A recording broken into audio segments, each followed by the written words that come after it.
Programa O Poder da Palavra. O Poder da Palavra. Com a apresentação de Rodolfo Godoy.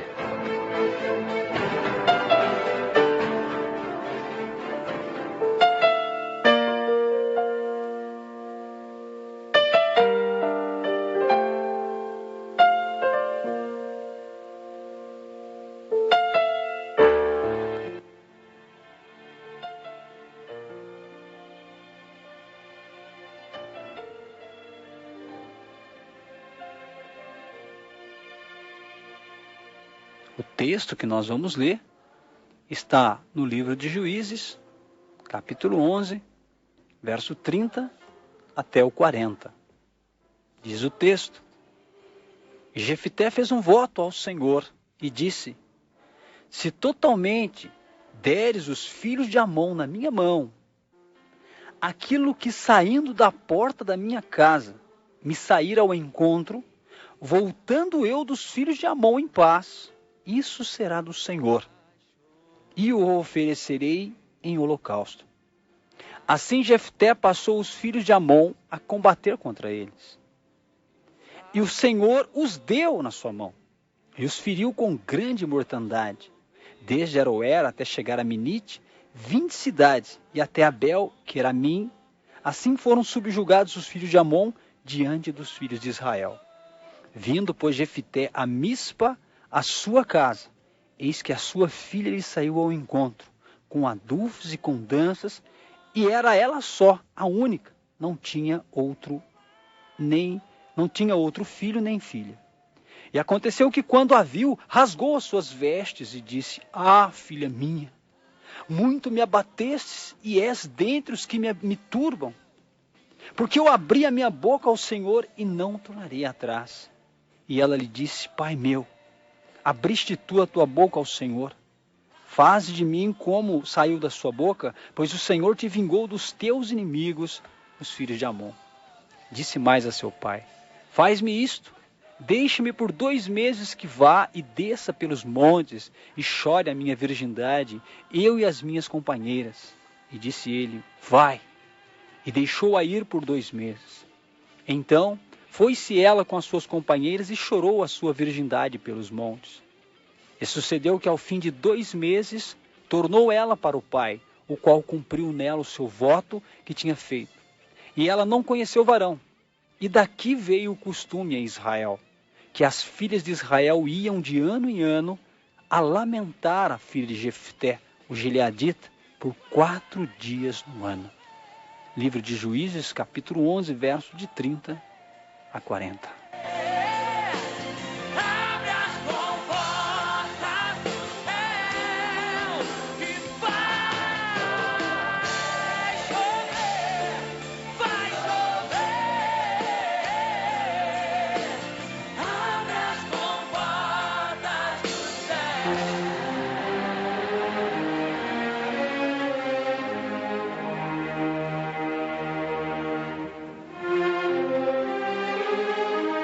Queridos irmãos, essa leitura é uma leitura que nós fizemos, é uma leitura que traz um ato violento, sangrento. Um pai que sacrifica a própria filha. O escrito é assim direto. Há muitas linhas de pensamento dentro do discernimento que acreditam que isso é simbólico. Outros acreditam que isso foi um acontecimento literal. Eu faço parte desse grupo que acredita que realmente isso aconteceu. Veja, meus irmãos, é um relato que realmente muito violento, é muito forte. Um pai que faz um voto idiota, absurdo, querendo agradar a Deus, se é que esse tipo de voto agradaria ao Senhor. Mas dentro da cabeça desse pai, ele foi incoerente e irresponsável em fazer um voto desse. Pagar com a vida da própria filha, né? Como se Deus estivesse aceitando isso, porque Deus, na verdade, não aceita esse tipo de voto, né? Mas por que será que Jefté chegou nessa situação. Porque essa é a terrível história de um homem. Um homem que chega numa situação como essa, que nós lemos aqui. Por que Jefité se tornou um homem assim? Frio, calculista. Por que ele fez um voto absurdo como esse? E nós conseguimos ler ou absorver na história de Jefité. Se você pegar o capítulo 11 desde o início, o que é que diz para a gente entender a história desse homem? E o que é que nós podemos tirar como aprendizado nessa tarde da história de Jefité? O texto diz no capítulo 11, versículo 1, era então Jefité, o gileadita, valente e valoroso, porém filho de uma prostituta. Mas Gileade gerara a Jefté. O pai de Jefté, Gileade, teve um relacionamento sexual com uma prostituta que a Bíblia não relata o nome. Desse relacionamento nasceu Jefté. A mãe dele continuou sendo prostituta. Durante toda a infância e adolescência, Jefité foi crescendo com essa realidade dele, de uma mãe que se prostituía. Hoje estava deitada com um homem, amanhã seria com outro. E Gileade, ele tinha uma família. Ele teve esse relacionamento extraconjugal, mas ele tinha uma família. O texto vai dizer, no versículo 2, também a mulher de Gileade lhe deu filhos. Esta não era prostituta, era a mulher de Gileade. E sendo os filhos desta mulher já grandes, repeliram a Jefté e lhe disseram, não herdarás em casa de nosso pai, porque és filho de outra mulher. Então quer dizer, Gileade teve um filho de nome Jefté com uma prostituta. Nós entendemos pelo texto que com o passar do tempo Gileade levou esse filho para morar na sua legítima família, aonde Gileade tinha uma esposa e outros filhos, e eles cresceram juntos. Mas quando cresceram, quando já jovens, os filhos de Gileade com a sua esposa legítima repeliram Jefté. Mandaram embora, expulsaram esse irmão da própria casa. Ele não foi aceito. Ele foi mandado embora. Eles não aceitaram ele ali. Olha o que eles disseram. Não herdarás, capítulo 2, versículo 2. Não, os irmãos de Jefté dizendo para ele, não herdarás em casa de nosso pai, porque és filho de outra mulher. Isso, meu irmão, vai causar um estrago tão grande na vida desse Jefté. E é o que eu digo, meu irmão. Quando alguém vai embora da família, principalmente no caso de Jefté, que foi expulso da família. Eu sou do tipo, meu querido, eu sou do tipo antigo. Eu tenho os meus 44 anos e sou do tipo antigo. Família é projeto de Deus. Nós não podemos abrir mão da família. Nós não podemos abrir mão da esposa, nem do esposo, nem dos filhos. Porque é um projeto de Deus. E o único lugar que a família vai conseguir se consolidar com tanta dificuldade, com tanta pressão sobre esse projeto chamado família,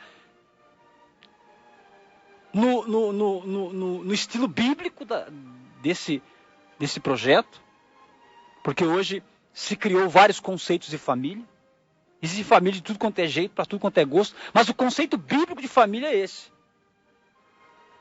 O homem sai da sua casa, se une com a mulher, e os dois serão um, e eles terão filhos, e esta será a família deles. Este é o projeto de Deus, que se chama família. O que passa disso, como nós estamos vendo nos dias de hoje, família alternativa, casamento feito por contrato, família constituídas de duas mulheres que moram junto, de dois homens que moram junto e querem ter filhos, não estão no padrão bíblico.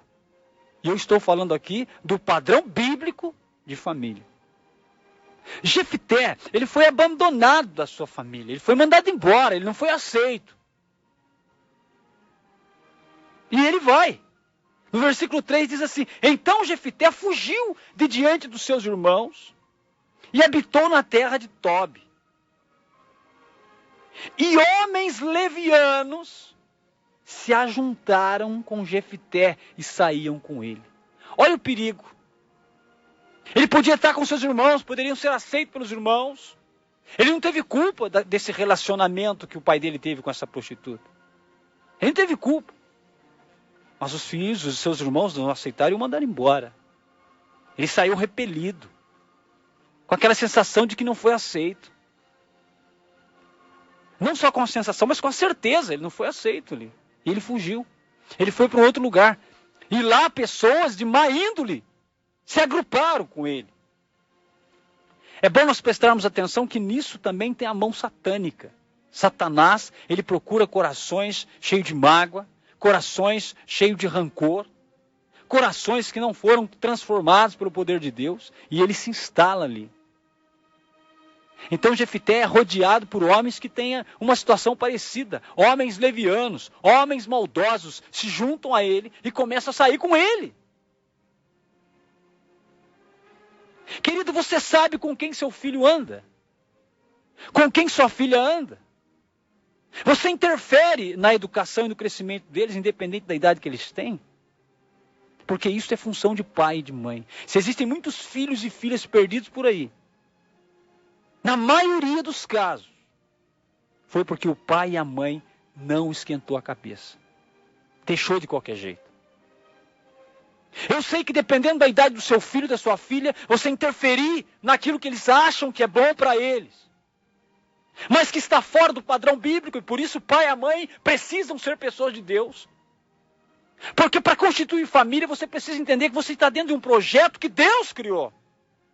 E se você não se converte, se você não busca Deus e quer constituir família, você vai entrar naquela classificação da família moderna, onde que não tem problema. Onde que não... Tudo bem, pode fazer do jeito que você quiser. Mas o padrão normal de família, ele se enquadra dentro do padrão bíblico. E Jefité é excluído da sua família. Vai para um lugar distante. E ali ele se junta com homens levianos. E eles começam a sair juntos. No versículo 4, a história vai começar a tomar um rumo cruel. Veja, e aconteceu, pois, que como os filhos de Amon pelejasse contra Israel, foram os anciãos de quem? De onde? De Gileade. Os anciãos de Gileade foram buscar Jefité na terra de Tobi. Oh, ele não foi excluído? Ele não foi excluído da família de Gileade? Os filhos de Gileade não o mandaram embora. Agora, provavelmente eles sabiam que Jefité estava andando com homens levianos, homens violentos. E o que esses filhos de Gileade, ou os anciãos de Gileade, vão fazer? Eles vão atrás de quem? De Jefité, o filho que foi repelido. No versículo 4 vai dizer que Israel estava numa guerra, numa peleja contra os amonitas, os filhos de Amon. Versículo 5. Aconteceu, pois, que, como os filhos de Amon pelejassem contra Israel, foram os anciãos de Gileade buscar Jefité na terra de Tobi. Versículo 6. E disseram a Jefité: vem, e sê-nos por cabeça, para que combatamos contra os filhos de Amon. Porém Jefité disse aos anciãos de Gileade: porventura, não me aborreceste a mim, e não me repeliste da casa do meu pai? Por que, pois, agora vieste a mim quando estás em aperto? Ele não tinha esquecido, meus irmãos, que ele tinha sido excluído, rejeitado naquela família, que saiu fugido. E agora eles vêm pedir ajuda para ele. O coração dele está machucado. A mente dele tem aquela história ainda da recusa. Ele tem essa dor, ele tem essa mágoa. E ele justamente vai dizer isso. Por que vem buscar ajuda comigo? Vocês não me repeliram, não me mandaram embora, eu não servia para nada. E agora vocês querem que eu vá guerrear a favor de vocês? Mas no versículo 8, vai dizer então os anciãos de Gileade a Jefté: por isso mesmo, tornamos a ti, para que venhas conosco e combatas contra os filhos de Amon, e nos sejas por cabeça sobre todos os moradores de Gileade. Bom, quando ele era jovenzinho, mandaram embora e não servia para nada.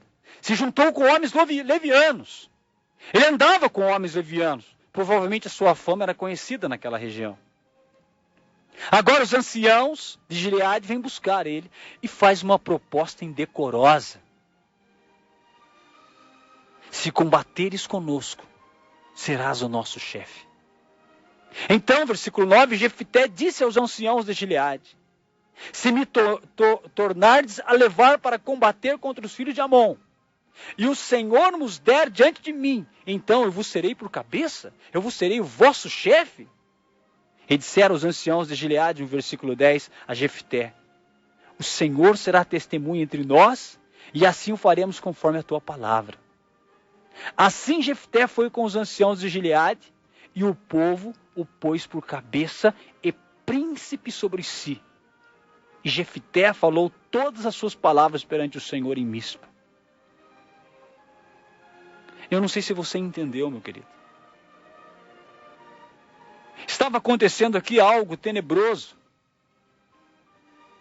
Estavam fazendo aliança com um homem machucado, um homem desprezado, um homem que foi excluído da sua família. Eu sou do tipo, meu irmão, que filho tem que ser criado em casa, educado pelos pais. E os pais, para ter uma família, precisam ser homens e mulheres de Deus e passar valores cristãos para esses filhos. Porque valores mundanos, imorais e corruptos, você não precisa passar, o mundo já está cheio. O nosso filho vai ver imoralidade na escola, os nossos filhos vão ver imoralidade no campo de futebol, os nossos filhos vão ver imoralidade no shopping, em tudo na escola, em tudo e quanto é canto. Os nossos filhos não vão ficar conosco para sempre, mas enquanto conosco estiverem, eles precisam receber alimento sólido. E eu vou mais longe. A culpa de muitos jovenzinhos rebeldes, filhos rebeldes que estão por aí, é a irresponsabilidade de pais e mães que não passaram valores, pior, nem viveram para si mesmo e quiseram constituir família. Nós estamos no mundo violento? Estamos. E são seres humanos. E esses seres humanos violentos, eles nasceram de algum ventre. E esse ventre foi fecundado por um homem. Então esse ser que anda por aí violento, ele tem pai e mãe. Só não sabe aonde. Só não sabemos de que jeito isso aconteceu. Mas os homens violentos, mulheres violentas que temos por aí, tiveram um ventre. E tiveram um momento de uma relação sexual entre o pai e a mãe dele. E aí, meu irmão? De quem é a culpa? Aonde está a maior parte da responsabilidade? Nos pais que o geraram. Quando a família, os filhos de Gileade o mandaram embora, o pai não fez nada. O pai não interviu. E deveria estar ali. Agora os anciãos estão procurando ajuda com esse homem. E ele logo deixa bem claro, eles já foram oferecendo a eles, para ser o príncipe, para ser o chefe. Mas ele ainda reforçou bem forte, é isso mesmo. Se eu vencer, se eu for nessa batalha, eu serei o vosso chefe, sim, será o nosso chefe. Comandará a cada um de nós. A todos nós. E foi isso que aconteceu. Querido irmão, o que nós estamos ouvindo aqui nesta tarde é o relato de uma família que está totalmente destruída e sem valores. Depois desse relacionamento sexual com uma prostituta. Então Jefté já teve um início totalmente errado. O pai saiu do relacionamento que ele tinha com a sua esposa para ter um relacionamento com uma prostituta. Que infância esse jovem teve? Enquanto ele estava por ali, talvez com seu pai em algum lugar, ou até mesmo na casa da sua mãe, outros homens estavam deitados com sua mãe. Isso é cruel. Isso realmente é uma estrutura ruim, fraca, que está sendo feita sobre a vida de Jefté. Quando ele se ajunta com esses levianos, olha a qualidade de pessoas que ele se ajunta. Claro, meu irmão, existe todo um conteúdo espiritual que está arquitetando isso, é o próprio Satanás, que é contra a família com o padrão bíblico. Nós estamos vivendo uma geração, meus queridos, que o filho, ele completa 18 anos e ele não vê a hora de ir embora de casa. Filhos que completam 18 anos se acham no direito de ir embora de casa, até mesmo contra a vontade dos pais. De onde vem essa cultura? Ah, sim. Não é difícil de observar. Não sei, você assiste novela? Você assiste as telenovelas das emissoras abertas do nosso país? A novela é sempre ali uma família, duas famílias. São pessoas convivendo. São casamentos ruins, são traições. A imoralidade sexual. Tudo. Bem estampado. Todas as noites, todas as tardes. Famílias sentam em frente à televisão para comer lixo. Chamado novela. Lixo. E quantas ainda tem a audácia de a semana inteira cultivar as novelas, comer novela, beber novela, comentar novela. Aí chega no domingo, vai para a igreja. De que adianta a gente frequentar templo de igreja se nós nem nos preocupamos em testemunhar o Cristo que nós ouvimos falar lá na igreja? Telenovelas, músicas. Mas existe um seriado no Brasil que há muito tempo tem feito a cabeça dos nossos filhos, adolescentes e jovens, chamado Malhação. Sempre traz um tema polêmico. É comum nesse seriado os filhos morarem sozinhos. É comum nesse seriado os filhos dormirem com as suas namoradas e as suas namoradinhas dormirem com os seus namorados. É comum relacionamento sexual entre jovens que não existe compromisso. Não existe responsabilidade nenhuma. Não existe o peso da família dentro desses relacionamentos frágeis. Aonde está simplesmente estruturado na parte física. Os relacionamentos de jovens imaturos na sexualidade estão alicerçados simplesmente numa esfera física. Não há maturidade, não há planejamento para o futuro, não há nem preocupação com as consequências disso. Cada relacionamento que um homem tem com uma mulher, ele leva consigo parte dessa pessoa. O homem leva consigo parte da mulher e a mulher leva consigo parte do homem. E quantos que tem? Relacionamento na área da sexualidade mesmo, relacionamento sexual no seu namoro com uma, duas, três pessoas. Cada relacionamento ele vai até as últimas consequências e ali eles realmente se encharcam da área física. Se um dia esse jovem ou essa jovem chegar a um matrimônio, esse matrimônio está seriamente arriscado a não dar certo. Porque ele está levando para esse matrimônio partículas de outras pessoas junto com ele. Ele nunca vai se sentir completo. Porque ele levou, ao mesmo tempo que a outra pessoa também tirou algo dele. E quanto mais se envolve no relacionamento sexual, eles tiram partículas um do outro. E ficam incompleto. Uma pessoa incompleta não completa a outra. Esse é o padrão de família que as telenovelas têm levado para dentro da nossa casa todos os dias. Que músicas sensuais, que músicas que exaltam a imoralidade, que estão enchendo as nossas casas. E ainda há cristãos que dizem, não, pregação assim não precisa falar não, fala da salvação em Jesus Cristo. Enquanto isso, nós estamos vendo essa derrota grande da família. É maior o número do divórcio do que o número de patrimônio.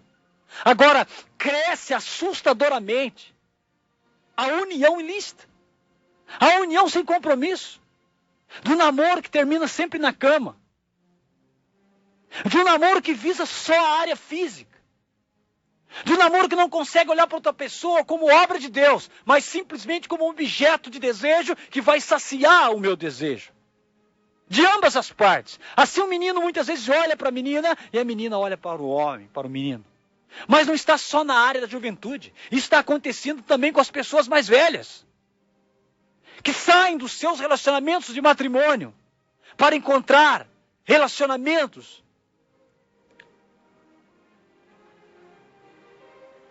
sem o compromisso do matrimônio, sem o peso do matrimônio, somente na esfera física.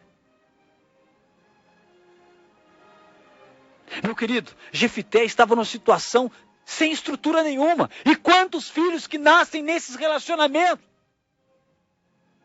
e ficam sem estrutura nenhuma para enfrentar a vida. A vida é dura, meu irmão. Para se formar uma família genuinamente cristã, há de se pagar um preço. Há de ter renúncias.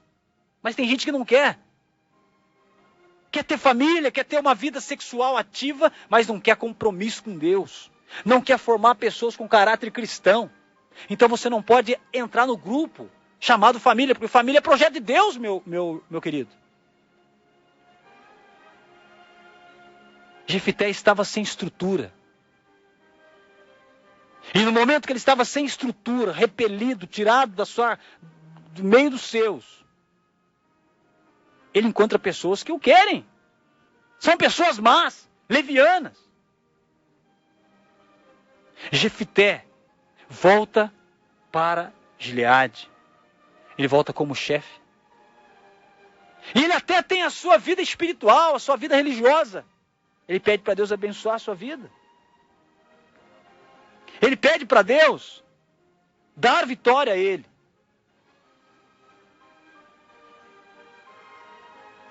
Como diz no versículo 9. Então Jefité disse aos anciãos de Gileade: se me tornardes a levar para combater os filhos de Amon, e o Senhor nos der diante de mim, então vos serei por cabeça? E disseram os anciãos de Gileade a Jefté: o Senhor será testemunha entre nós, e assim o faremos conforme a tua palavra. Versículo 11. Assim Jefté foi com os anciãos de Gileade, e o povo o pôs por chefe e príncipe sobre si. E Jefté falou todas as suas palavras perante o Senhor em Mispa. O que acontece na sequência, meus irmãos, é que realmente eles vão chegar no momento que eles vão ter guerra. Aqueles homens maldosos estavam com Jefté.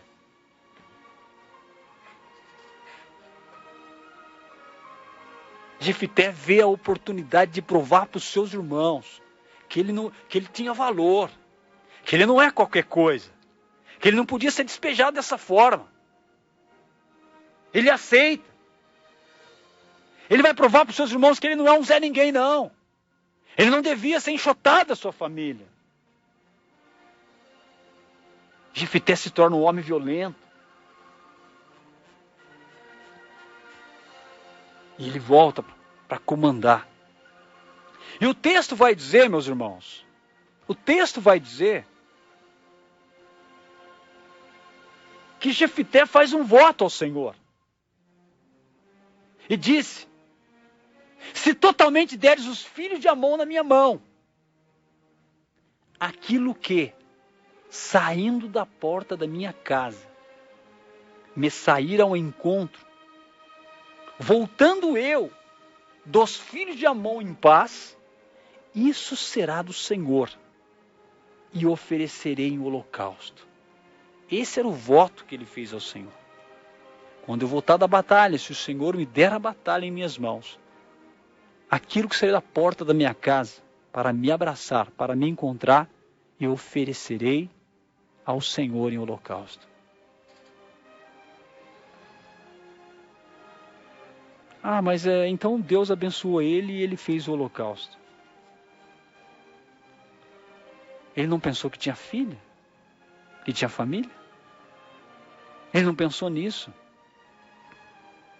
Ele poderia pensar que fosse a filha, porque foi isso mesmo que aconteceu. E não fazer esse tipo de voto.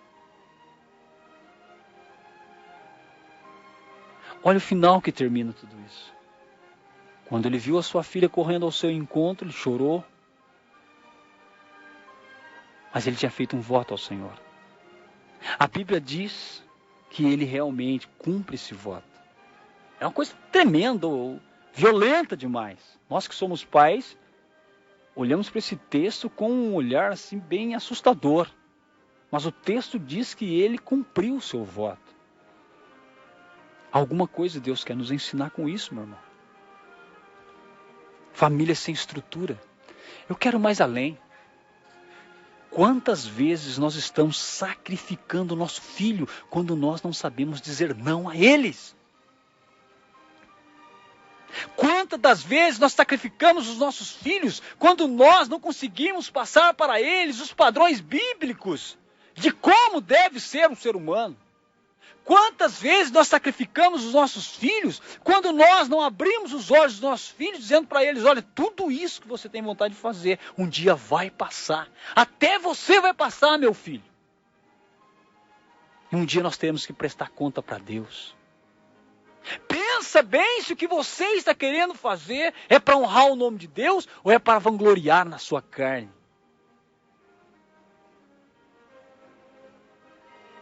Ah, mas eu não estou conseguindo segurar meu filho. Não está, porque desde pequeno não educou. Muitas das vezes mimou o seu filho. Irmãos, existem famílias que o filho manda em casa. A criança manda em casa. O pai vai no supermercado e tem que comprar tudo que a criança quer. Porque desde pequeno deu tudo que ela pediu. Nunca disse não. Quando grande, como é que vai dizer não? Se desde a sua infância nunca disse não. Quando esse filho ficar adolescente, ele vai dizer para o pai e para a mãe o que ele quer e vai fazer. E o pai não terá nenhuma autoridade sobre esse filho. Ah, estou falando historinha? Utopia? Não, meus irmãos. É a realidade. Isso tem acontecido em vasta escala no nosso mundo. Filhos que têm o comando da casa. Adolescentes que fazem o que quer. Adolescentes que levam namoradinhas para dormir no seu quarto. Dentro da casa dos pais. Com o aval dos pais. Porque dizem é melhor dormir aqui do que dormir lá fora. Não, não é melhor dormir aqui. É o padrão bíblico que não tem mais. Isso que é o correto. A questão não é ser melhor ou pior. A questão é estar certo ou estar errado. Nós estamos atropelando tudo. Nós, pais, estamos perdendo a rédea da nossa casa. Não estamos tendo postura madura e à altura de alguém que está dentro de um projeto de Deus, chamado família. Estamos brincando com isso. Não estamos gerando homens maduros. Quantos jovenzinhos que partem para uma vida sexualmente ativa, mas não são homens, são crianças. Não tem visão de homem, não tem responsabilidade, não tem casa, não tem emprego, não tem estudo, mas querem ter uma vida sexual ativa. E infeliz dessa garotinha que aceita, que se submete a esse tipo de vida. Não tem futuro. Vai sofrer muito mais lá na frente. Porque, meu irmão, deitar numa cama com uma mulher, com um jovenzinho, com uma jovenzinha, isso aí é fácil para qualquer um. Isso aí você aprende na malhação. Agora, ser homem maduro, com responsabilidade, ter um lar, E não dizer assim, vou morar em cima da casa da minha mãe, vou morar no fundo da casa do meu pai. E o pai dizer, vem mesmo, vai ser uma benção. Olha o tipo de imagem de incentivo que muitos pais dão para seus filhos, ao invés de dizer para ele, estude, trabalhe, tenha a sua casa para manter a sua família. Nós estamos perdendo a referência desse tipo de pai, que dizia para o filho, estuda, trabalha e tem um lugar para você criar e educar a sua família. Nós estamos vendo muitos pais que estão dizendo assim, vem morar aqui, tem um quarto sobrando aqui dentro de casa. Ele não incentiva. Então ele pega o filho dele com 18, 19 anos e fala assim, pode ficar com essa mocinha aí. Pode ter um relacionamento com ela. Não vai ter problema, nós vamos dar todo o respaldo. São pais imaturos. São pais que não têm padrão bíblico nenhum. E nós estamos vendo essa derrocada, meus irmãos. Até mesmo dentro da igreja. Casais com 12, 13 anos dizem que estão namorando, mas que estrutura que tem.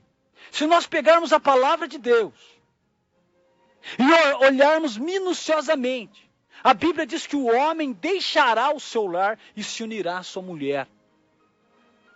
Deixará pai e mãe.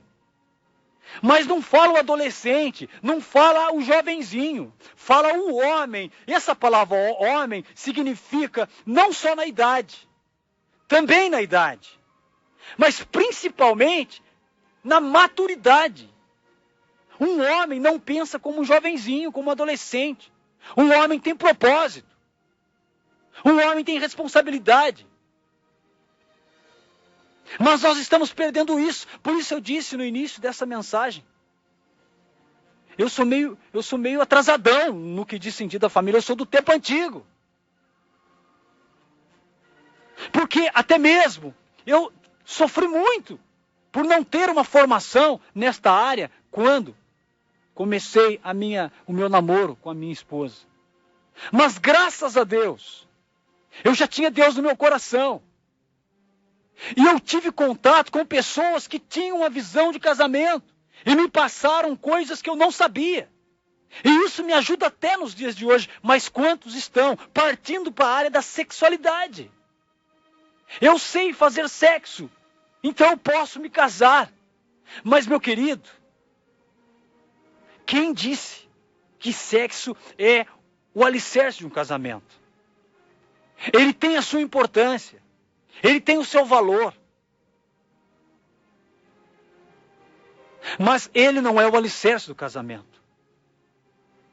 De que adianta você ser expert na área da sexualidade, mas você não tem um diploma? Você não estuda? Quantos pais que ainda ficam soltando pipa pro meio do campo? E à noite põe um perfuminho e vão namorar. Não tem trabalho, não tem estudo. E quantas jovenzinhas que olham aquele jovenzinho e falam, é lindo, é um príncipe, é esse. Ela não procura ver outras coisas a não ser isso. Sofre e vai sofrer muito. Em pouco tempo você vai ter 2, 3 filhos, não vai ter casa, não vai ter nada, e vai querer voltar a ser uma jovenzinha, mas agora você não pode, porque você agora tem compromisso, assim como esse seu namoradinho, não é mais um solteiro, agora ele tem responsabilidade, mas quem quer assumir? Quantos que chegam no final de semana, pega o filho, entrega para o pai e para a mãe, e vai para a baladinha, como se não tivesse nada de compromisso, como se o pai, o avô e a avó tivessem a responsabilidade de criar o seu filho. Quem tem que criar o seu filho é você. Você que gerou, você que queimou etapas, e agora não quer assumir. É bom a gente ouvir essas coisas, porque nós não temos ouvido isso em igreja. E quantos jovenzinhos têm entrado num relacionamento de namoro e rapidamente têm passado para a área do sexo, e não tem formação nem espiritual, nem catedrática, nem nada, não tem nada. E aí queimou todas as etapas, porque ele precisava estudar, ele precisava ser independente, ele precisava comprar um meio lote pelo menos, ele precisava construir uma casa. Mas não, ele queria namorar e queria partir para a área da sexualidade, porque afinal de contas todo mundo faz, afinal de contas a Malhação está ensinando isso há mais de 10 anos para todos os lares, todo mundo já sabe como é que acontece, por que eu vou ter que esperar? Você devia esperar para você se tornar homem, no caráter, na idade, na maturidade, e poder assumir uma mulher. Por isso que você devia esperar. Agora você atropelou, meu querido. Você e elas atropelaram e queimaram etapas. Agora vai sofrer para conquistar essas coisas, porque agora tem filho na jogada. Agora vai ter conta para pagar. Vai ter água, luz. E se você não tiver um pai bonzinho, para não dizer outra coisa, ele vai te dar um cantinho lá na casa dele. Mas o correto seria você conquistar. Mas como vai conquistar agora? Agora quer se envolver na igreja. Claro, e tomara que se envolva mesmo, mas não poderia ser diferente. Mas agora quer se envolver na igreja. Agora quer chamar os irmãos para ajudar. Mas quando estava no namoro desregrado, sumiu da igreja. Quando estava no namoro desregrado, abandonou os ministérios da igreja. Quando estava vivendo dissolutamente, na anarquia, na imoralidade, aceitando tudo que o mundo estava dando, se afastou da igreja. Deu um monte de desculpa. Mas agora não. Agora minha namoradinha vai ter um filho. Agora eu preciso dos irmãos. Eu preciso da igreja, eu preciso do pastor. Mas quando estava ali para crescer como homem, como Cristo quer que seja, fugiu, sumiu. Abandonou os preceitos cristãos. Se tornou violento. Se tornou mau. Leviano também. Mundano.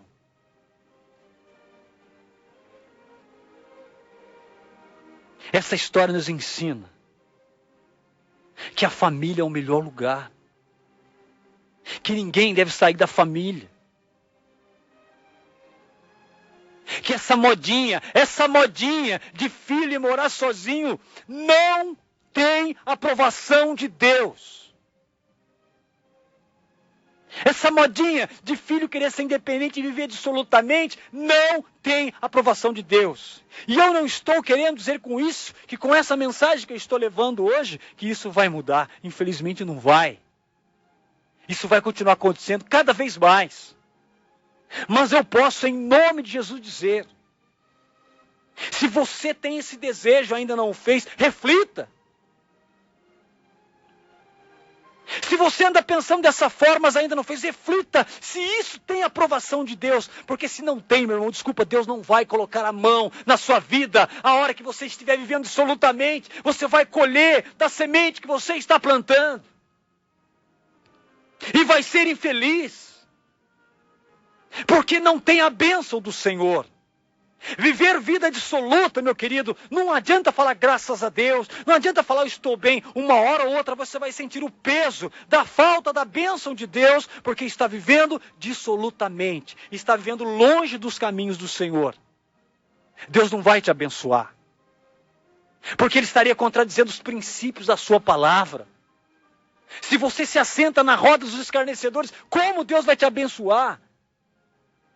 Se você abandona o lar que Deus permitiu que você nascesse naquele lar, e você abandonou, porque já tem idade, meu Deus, porque agora você já é independente, já pode pagar suas contas, então você pode ir embora, que não tem problema. Não, tem problema sim. Você está saindo fora do propósito de Deus.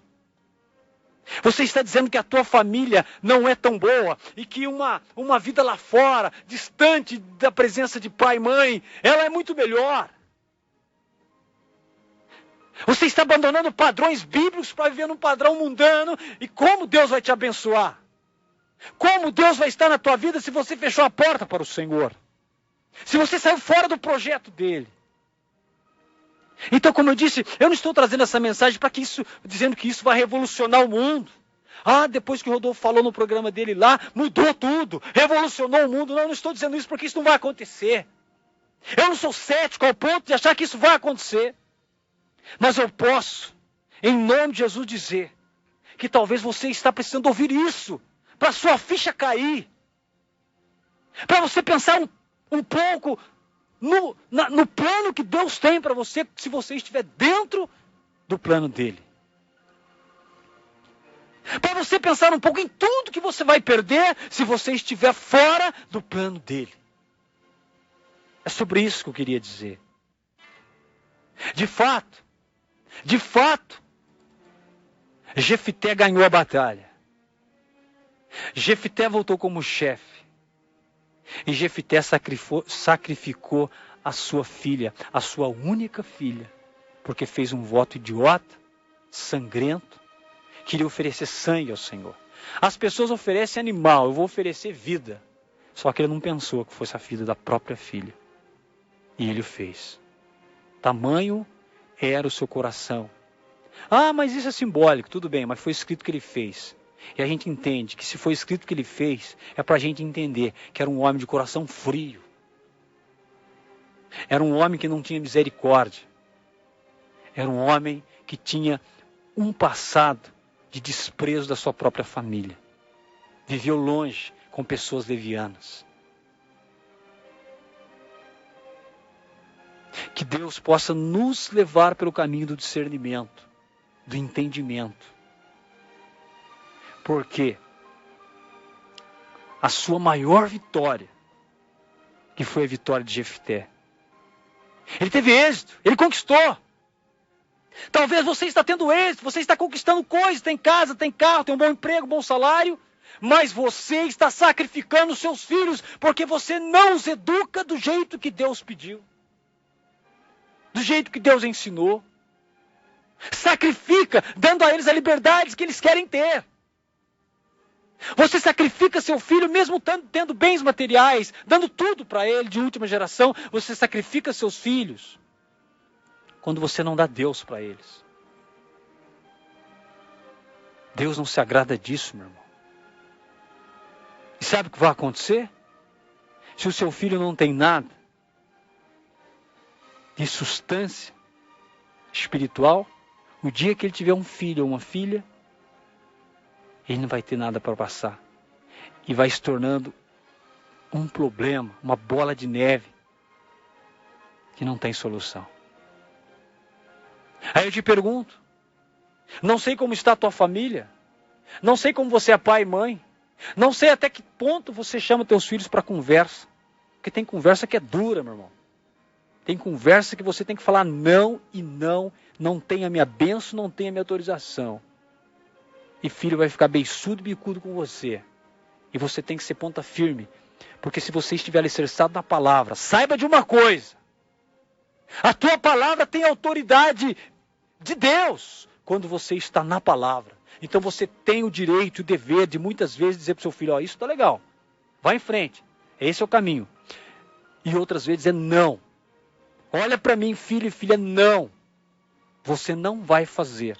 Eu não dou ordem, não dou autorização para isso. E trazer para ele dizendo, porque o correto é o que nós aprendemos na palavra de Deus. Que Deus nos dê sabedoria como pai e mãe. E a intimidade dele, que nós tenhamos intimidade com ele para termos autoridade para dirigir o nosso lar.